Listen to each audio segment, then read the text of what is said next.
Hello अस्सलाम वालेकुम welcome back from South Korea Seoul. आज हम आपको लेके जा रहे हैं साउथ कोरिया सोल में। बहुत से लोग पूछ रहे थे साउथ कोरिया सोल में आप स्टूडेंट किस तरह आ सकते हैं, स्टूडेंट वीज़ा पे कैसे अप्लाई कर सकते हैं। तो हम आज आपको कुछ डिटेल्स बताते हैं साउथ कोरिया विज़िट वीज़ा और स्टूडेंट वीज़ा के हवाले से बात करेंगे, लेकिन मेरा मोस्टली टॉपिक है स्टूडेंट वीज़ा के टॉपिक पर बात करेंगे। और हम आपको बताएंगे साउथ कोरिया स्टूडेंट वीज़ा पर कैसे आ सकते हैं और क्या क्या रिक्वायरमेंट्स हैं, और बेसिकली क्या क्या रिक्वायरमेंट्स होने के साथ साथ आपको कितने पैसे की फ़ीसेस और क्या क्या आपके एक्सपेंस हो सकते हैं, उस पर भी डिटेल में बात करेंगे। तो सबसे पहले हम आप बात करते हैं स्टूडेंट वीज़ा। अच्छा, ठीक है। सबसे पहले हम आप बात करते हैं स्टूडेंट वीज़ा के ऊपर। मोस्टली आप बहुत इजी है साउथ कोरिया स्टूडेंट वीज़ा के लिए। आपको सबसे पहले आइल्स की रिक्वायरमेंट है। आइल्स मोस्टली 5.5 भी चल जाते हैं, 6.5 भी चल जाते हैं और 7 बैंड भी। मिनिमम 5.5 रिक्वायर्ड है, लेकिन अगर उससे ऊपर बैंड अगर आते हैं आपके 6.5 या 7 बैंड आते हैं तो आपकी स्कॉलरशिप्स लेने के चांसेस बहुत ज़्यादा आसान हो जाते हैं। फिर उसके बाद बात करते हैं हम आपके डॉक्यूमेंट्स क्या क्या रिक्वायर्ड होते हैं। आपको डॉक्यूमेंट्स में क्या क्या रिक्वायर्ड होते हैं। अगर आपने मैट्रिक किया हुआ है, मैट्रिक और इंटर किया हुआ है, तो उसकी मार्कशीट्स चाहिए होंगी, वो स्टाइल्स होंगी मैट्रिक बोर्ड ऑफिस से, इंटर बोर्ड ऑफिस से और फिर IBC से। और आप कहाँ थे ज्ञानी बाबा? चीज़ें हैं आपको वेरीफाइड करवाने के लिए। ये डॉक्यूमेंट्स आपने लाजमी वेरीफाइड कराने, कुछ भी हो, एनीथिंग भी हो, आपको ये डॉक्यूमेंट्स वेरीफाइड करवाने होंगे।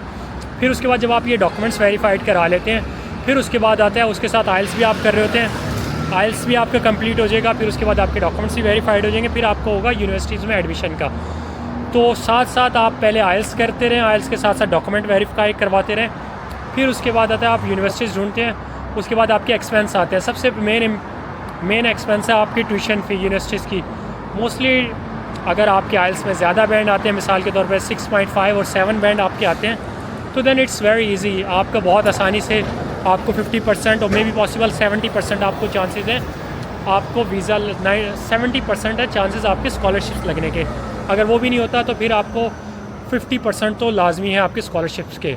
आप ये कर लेते हैं, आइल्स हो जाता है, उसके बाद डॉक्यूमेंट्स वेरीफाइड हो जाते हैं, फिर आप ये मेन काम है। फिर उसके बाद कब एडमिशन आता है साउथ कोरिया में, मार्च इनटेक आता है और एक सितंबर इनटेक होता है, जिसमें इन दवाम में एडमिशन्स होते हैं। तो आप दोनों में अप्लाई कर सकते हैं। अभी ऑलमोस्ट लाइक मार्च का इनटेक स्टार्ट ख़त्म हो चुके हैं, अब आप सितंबर में अप्लाई कर सकते हैं।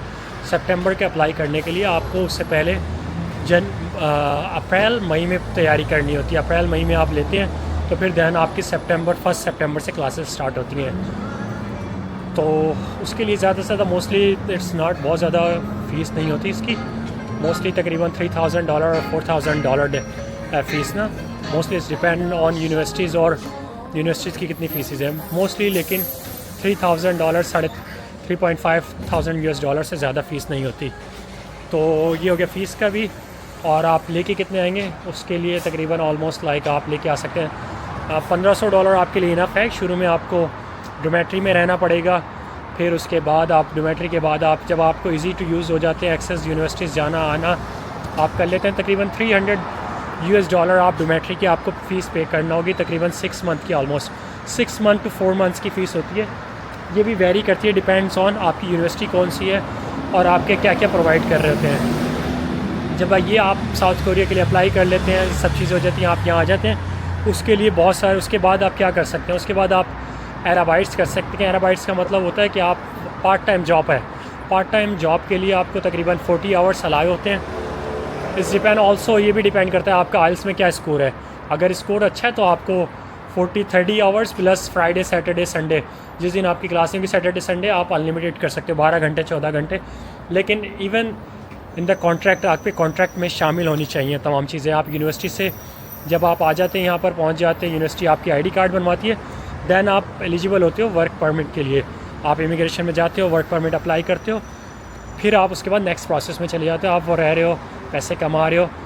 और साउथ कोरिया में बहुत से लोग पूछते हैं कितने पैसे कमा सकते हैं। इसमें मोस्टली लोग जो है $2,000 $1.7 यानी कि $1,700 $1,800।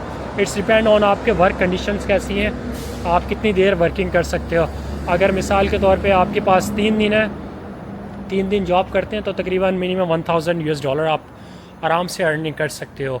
और मोस्टली अगर आप 12 घंटे जॉब करते हैं, 14 घंटे जॉब करते हैं, then you can earn more than 2000 US dollar. तो ये तमाम चीज़ें हैं। मेरी best wishes along with you कि आप अप्लाई करें साउथ कोरिया के लिए और आप आएँ और यहाँ पे अपने फैमिली को सपोर्ट करें, अपने दोस्तों को, फैमिली एंड फ्रेंड्स को सपोर्ट करें, ताकि वो भी आएँ यहाँ पर, जॉब करें, पैसा कमाएं और अपने लोगों की फलाह के लिए काम करें, अपने घर वालों के लिए करें, ताकि वो ज़्यादा से ज़्यादा स्टेबल हो सकें। आई तू साला भोला दिखता है लेकिन है एकदम होशियार हो। Hope so, wish you all the best. अगर इसमें आपको कोई बात की समझ में नहीं आई तो then you can ask question, no problem. अगर आपको वीडियो पसंद आई है, लाइक और सब्सक्राइब किए और दोस्तों के साथ शेयर करें।